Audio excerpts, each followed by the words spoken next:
Sa loob ng maraming taon, ang bansang Kuwait ay kilala bilang isang lugar na hindi kailanman tinatangka na galawin o atakihin ng Iran.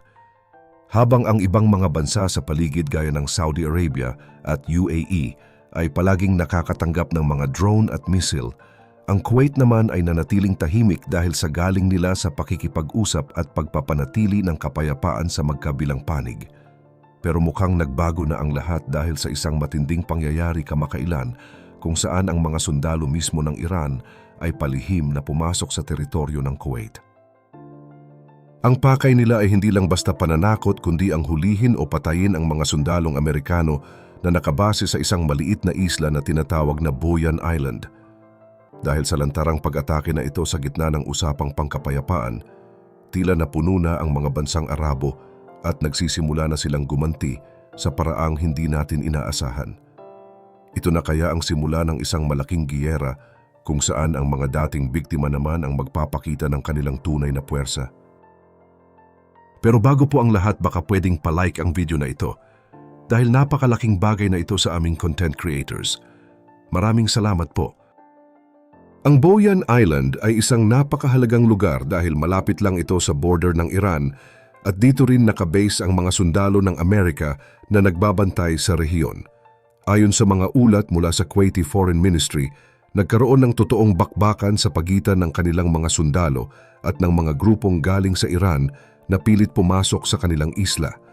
Isang sundalo ng Kuwait ang nasugatan sa insidenteng ito at ito ang naging mitya para maglabas ng matapang na pahayag ang Kuwait na handa silang ipagtanggol ang kanilang bansa gamit ang sariling lakas. Ang nakakabahala rito ay nangyari ang lahat habang ang Iran ay nagsasabing gusto nila ng pangmatagalang kapayapaan, pero ang kanilang ginagawa sa likod ng mga negosasyon ay kabaligtaran ng kanilang mga salita. Pero hindi lang pala ang Kuwait ang handang lumaban dahil lumabas na ang mga balita na ang UAE ay matagal na palang gumaganti ng palihim. Noong buwan ng Abril, may isang malaking oil refinery sa Lavan Island. Sa loob mismo ng Iran ang biglang binomba at nawasak. Noong una ay walang gustong umamin kung sino ang may gawa nito at marami ang naghinala na baka ang Amerika o Israel ang nasa likod ng pag-atake. Ngayon ay kumpirmado na ang UAE pala ang bumanat sa Iran bilang ganti sa mga drones at missiles na palaging ipinapadala sa kanilang bansa. Bagamat maliit na bansa lang ang UAE, ang kanilang kagamitang pangmilitar ay napakamoderno at hindi dapat minamaliit ng kahit na sino.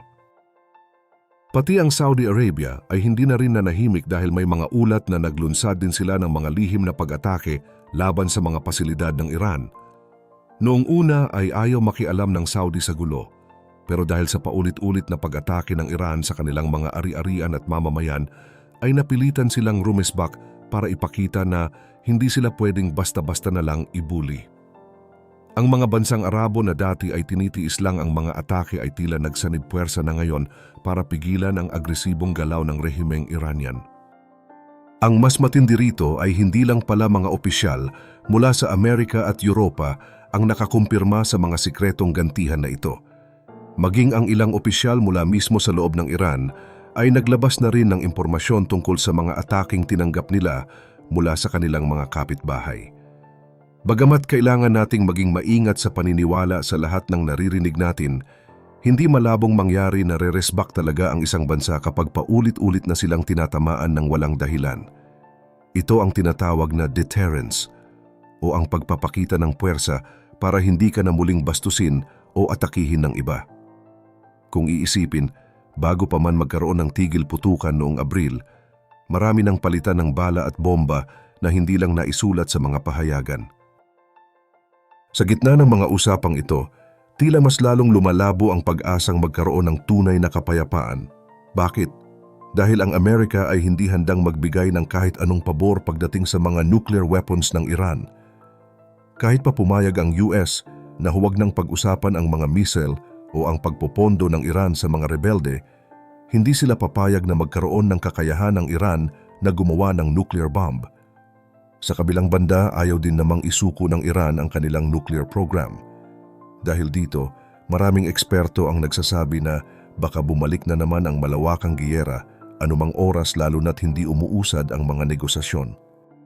At alam nyo ba kung ano ang mas nakakabahala?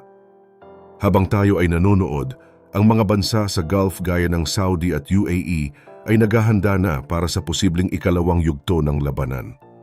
Maging ang liderato ng Iran ay naglabas na ng babala na handa raw ang kanilang hukbong sandatahan na magbigay ng matinding sagot sa anumang gagawing hakbang laban sa kanila.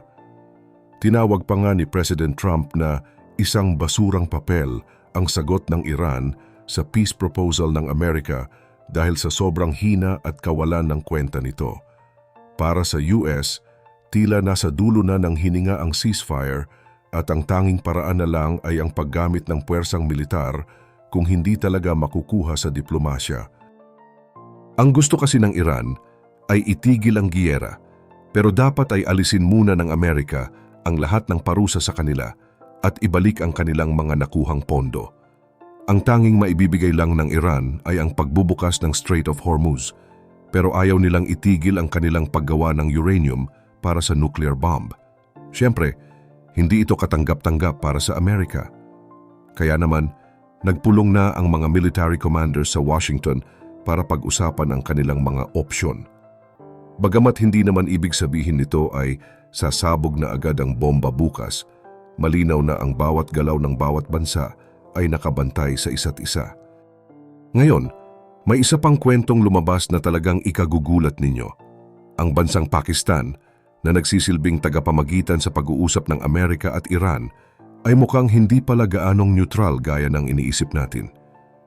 May mga ulat na palihim nilang pinayagan ang mga military aircraft ng Iran na pumarada sa loob ng kanilang mga base militar para itago ang mga ito sa posibleng atake ng Amerika. Kabilang dito ang isang intelligence aircraft na ginagamit sa paniniktik.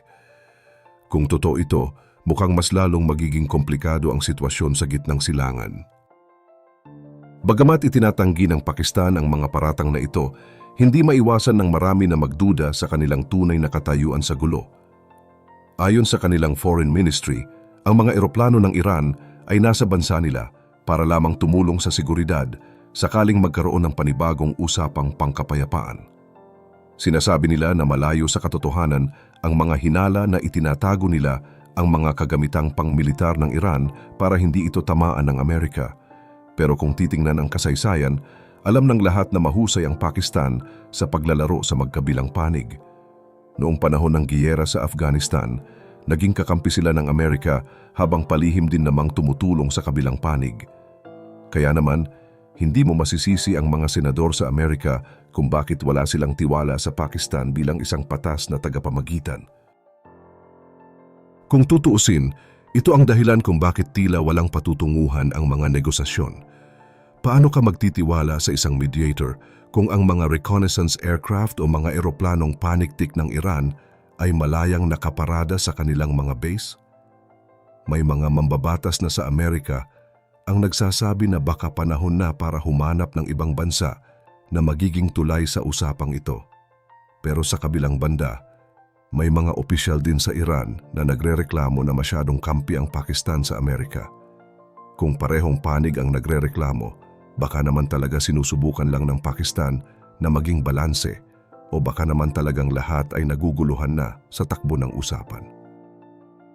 Habang abala ang mga leader sa kanilang mga laro sa politika, ang mga ordinaryong mamamayan naman sa loob ng Iran ang siyang pinakanagdurusa. Sa ngayon, dumaranas ang Iran ng napakatinding inflasyon o ang mabilis na pagtaas ng presyo ng mga bilihin, lalo na ang pagkain.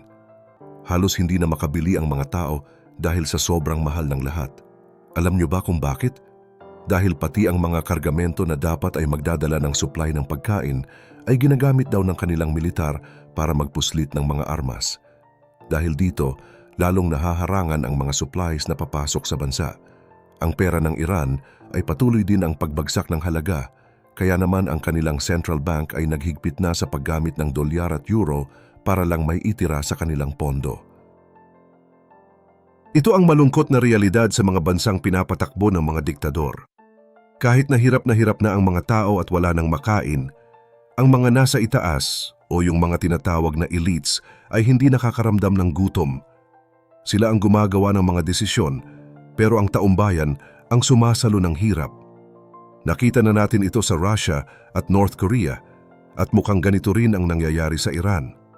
Kahit anong higpit ng mga parusa o sanctions ay mas pipiliin ng mga nasa kapangyarihan na manatili sa pwesto kaysa aminin ang kanilang mga pagkakamali at makipag-ayos ng tapat. Para lubos nating maintindihan kung bakit ganito kumilos ang Iran, kailangan nating balikan ang kanilang kasaysayan na hindi lang nagsimula noong 1979 Revolution. May mas malalim pang dahilan na nag-ugat pa noong ika-19 na siglo na hanggang ngayon ay may epekto sa kanilang mga desisyon. Sa dami ng mga nangyayaring ito, ano sa tingin nyo ang dapat gawin ng mga bansang Arabo at ng Amerika para tuluyang matigil ang gulo nang hindi na nadadamay ang mga inosenteng sibilyan? Sa tingin nyo ba ay dapat pa ring magtiwala ang mundo sa Pakistan bilang tagapamagitan? O kailangan na talagang humanap ng bagong bansa na mag-aayos sa gusot na ito? I-comment nyo ang inyong mga saloobin sa ibaba dahil mahalaga ang bawat opinyon ninyo sa usaping ito na nakakaapekto sa buong mundo. Huwag rin kalimutang mag-like at subscribe para sa mas marami pang updates gaya nito.